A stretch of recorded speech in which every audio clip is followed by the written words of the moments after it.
Bonsoir à tous et bienvenue dans ce tout nouveau format de vidéo. Aujourd'hui, je vais essayer de vous parler de ma dernière lecture qui est l'Histoire de France de Jacques Bainville que j'ai lu sur ma tablette. Ça fait déjà quelques mois que j'ai envie de lire un peu d'histoire, d'apprendre un peu plus de choses sur l'histoire, certes du monde, mais plus précisément sur l'histoire de France. Sachant que toutes mes connaissances sur l'histoire se sont, avec le temps, effacées, envolées comme ça de mon esprit, eh ben, j'avais envie de réapprendre l'histoire de France. Et donc, j'en ai parlé avec nombre d'entre vous pour savoir si vous connaissiez un petit peu des ouvrages qui parlaient de l'histoire de France et quelles étaient du coup les histoires de France les plus intéressantes à lire, les plus objectives.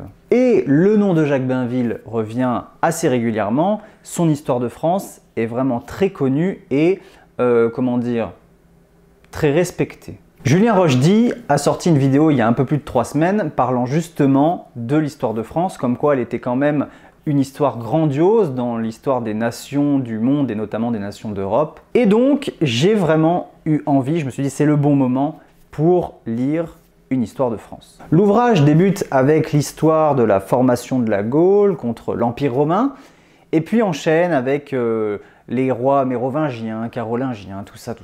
On termine cet ouvrage sur les années qui suivent la Première Guerre mondiale.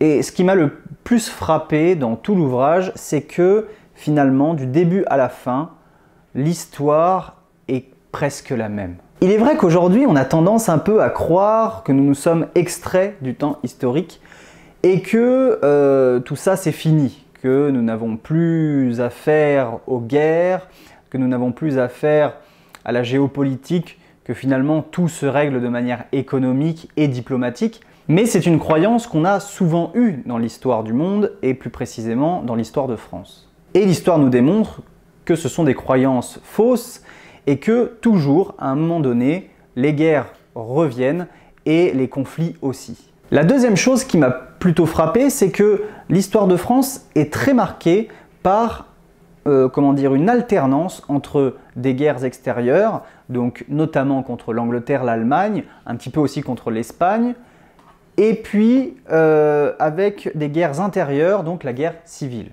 L'histoire de France est très marquée par toutes ces guerres civiles et la royauté, et puis après, on va dire la République, n'a eu de cesse de devoir gérer des guerres civiles en France. Ce qui est aussi de très intéressant avec toutes ces guerres civiles qu'il y a eu en France, c'est qu'à chaque fois, la très large majorité du peuple français souhaite toujours revenir à l'ordre et donc souhaite toujours le retour d'un régime autoritaire. On peut faire le parallèle avec ce qui se passe aujourd'hui où on commence à voir se dessiner un début de guerre civile et où une grande majorité du peuple souhaite le retour d'un régime autoritaire. Donc finalement, on a beau vouloir s'extraire aujourd'hui de ce temps historique, de ce temps un peu continu et d'événements, d'effets et de conséquences, on n'en reste pas moins ancré dans l'histoire de France et un retour à ce désir d'ordre se fait sentir, ce qui est finalement le rythme, la cadence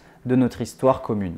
Il y a aussi autre chose qui m'a interpellé, c'est que la façon dont on apprend certains événements de notre histoire dans l'éducation nationale, à l'école, au collège, au lycée, est parfois un peu idéologisée, édulcorée. Par exemple, le cas de la Révolution française est très symptomatique. Dans notre inconscient collectif, la Révolution française est un acte parfaitement glorieux, un acte avec lequel la France se refonde, renaît, un événement sans lequel la France ne pourrait pas être la France. Alors que finalement, quand on lit l'histoire de France de Jacques Bainville, on se rend compte que les désirs révolutionnaires des révolutionnaires ont été souvent étouffés. Et heureusement, puisque Jacques Bainville démontre très bien qu'autrement, la France aurait été annihilée. Pareil avec le cas de Napoléon. On dit souvent soit que c'est un grand homme, soit que ça a été le pire des salauds, mais au final, la vérité est entre les deux. Ça a été un grand homme pour la France, l'Europe entière, voire le monde entier, a admiré cet homme. Pour autant, ces quelques défaites ont manqué de ruiner la France. Tout ça pour vous dire finalement que cette histoire de France de Jacques Bainville est quand même une histoire de France assez objective, même si parfois Jacques Bainville se permet de porter quelques jugements. On a là une histoire de France qui relate assez bien les faits et qui essaye tout de même de montrer pourquoi l'avenir s'est déroulé ainsi à cause de tel ou tel événement. Et c'est presque effroyable en fait de voir qu'à la toute fin de cette histoire de France, Jacques Bainville se permet d'esquisser une possible suite de l'histoire alors que cette histoire de France se termine à la veille des années 30 et montre que finalement la paix européenne qui avait été gagnée par l'Angleterre, par la France, par les États-Unis contre l'Allemagne lors de la Première Guerre mondiale, était déjà, dans les années 20, une paix très fébrile. En effet, cette paix était profondément fragile pour plusieurs raisons que Jacques Bainville énonce, et cela amène dans l'histoire à une guerre encore plus terrible.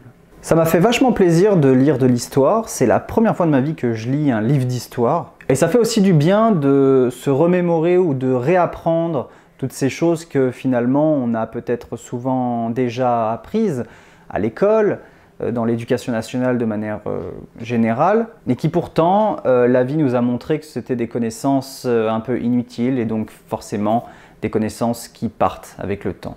Évidemment, l'intérêt de lire un petit peu d'histoire, c'est de pouvoir avoir des connaissances sur notre passé pour comprendre le présent et évidemment essayer d'analyser l'avenir. Donc si comme moi, vous avez un désir de lire un peu d'histoire ou de vous remémorer un petit peu l'histoire de France, je vous conseille vivement cette histoire de France de Jacques Bainville. J'espère que cette vidéo vous aura plu. Si c'est le cas, n'hésitez pas à mettre un petit like, à vous abonner à la chaîne. Et on se retrouvera très certainement pour parler de ma prochaine lecture qui est l'Odyssée d'Homère, puisque j'ai lu cette année déjà l'Iliade, et donc j'avais absolument envie de lire et de finir l'Odyssée avant la fin de l'année 2020. Je vous fais des gros bisous, je vous dis à très bientôt. Ciao, ciao.